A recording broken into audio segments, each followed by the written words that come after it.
Saluto da parte dell'assessore al territorio e ambiente, Maria Cunzo, che peraltro è anche vice sindaco, e poi dopo do la parola anche a Cristina Suda, assessore ai beni culturali. Saluto, poi gli interventi alla fine, quando volete farli, li potete fare tranquillamente.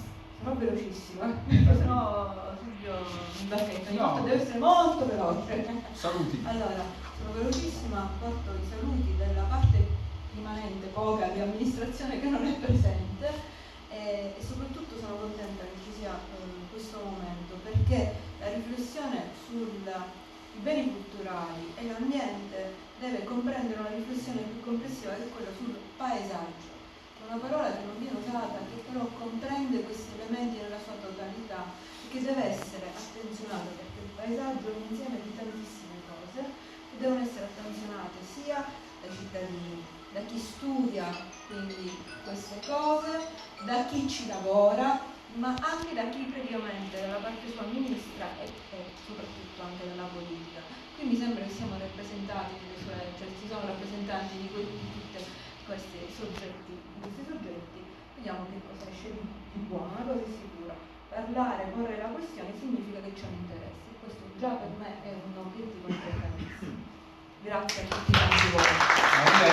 Una cosa, che è quello di cui parlavamo poco fa con Roberto, la consapevolezza che purtroppo questo territorio poi a un certo punto ha quasi smarrito, la consapevolezza delle risorse importanti che abbiamo. Noi sappiamo le vicende anche delle discariche, spesse volte la regione impone scelte senza aver mai visto i luoghi. E uno dice: ma l'avete visto il luogo prima di decidere che lì bisogna fare una discarica? Ecco, questo è il tema, la consapevolezza. Cristina Stuto, assessore ai beni culturali. Salve, buonasera a tutti, sono felicissima di vedere veramente stasera tante facce amiche qui presenti che appunto si susseguiranno non solo nella nostra scaletta, ma che vengono qui anche a partecipare con noi. Ringrazio Settimo Minnella, che sembra molto, molto propositivo come assessorato alla cultura e come Venti di Primavera, perché diciamolo, no? Questa attività ricade all'interno del contenitore culturale che è Venti di Primavera, che ha ideato questo assessorato grazie alla sinergia del dirigente qui presente Pippo Cardello e degli uffici preposti alla cultura. L'abbiamo ideato lo scorso anno come prima edizione, quest'anno siamo alla seconda e sono veramente felice di come le attività si susseguono, 3 appuntamenti, 4 appuntamenti anche settimanali. Quindi vuol dire che comunque la città risponde, la città per le varie sfaccettature culturali, come diceva anche poc'anzi Maria, partecipa, che siano presentazioni bibliche, che siano passeggiate culturali, che siano attività come questa, però vediamo sempre che c'è grande partecipazione.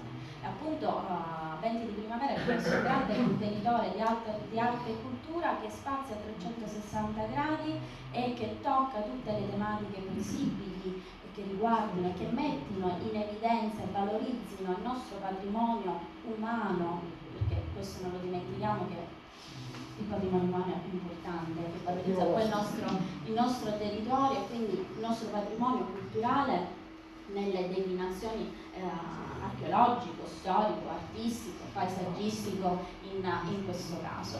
Quindi sono felice di aver accettato la proposta di Settimo di fare questa seconda puntata sui Pantani qui all'interno di questo centro polifunzionale, e anche perché è una tematica veramente importante che ci riguarda da vicino, come diceva Maria, perché il paesaggio purtroppo viene toccato forse poco, invece dobbiamo attenzionarlo molto di più, e in questo caso i Pantani io li amo definire uno scrigno di biodiversità ed è così, quindi in quanto veramente uno scrigno di biodiversità vanno comunque tutelati, bisogna prendersi cura e capire come poter affrontare assieme a questa tematica.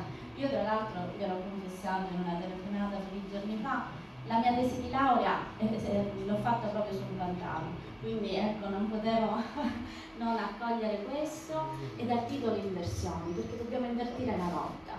La rotta è proprio quella dobbiamo invertire quella rotta che ci ha portato oggi a vedere questo pantano, questi pantani in queste condizioni. Invece noi dobbiamo invertirla questa rotta, dobbiamo cambiare tutti quanti assieme per avere una visione. Infatti maniera una previsione di un parco, dobbiamo essere dei visionari e lo dobbiamo fare essendo consapevoli e coscienti di quello che il nostro territorio ci dà, ci offre ormai da secoli.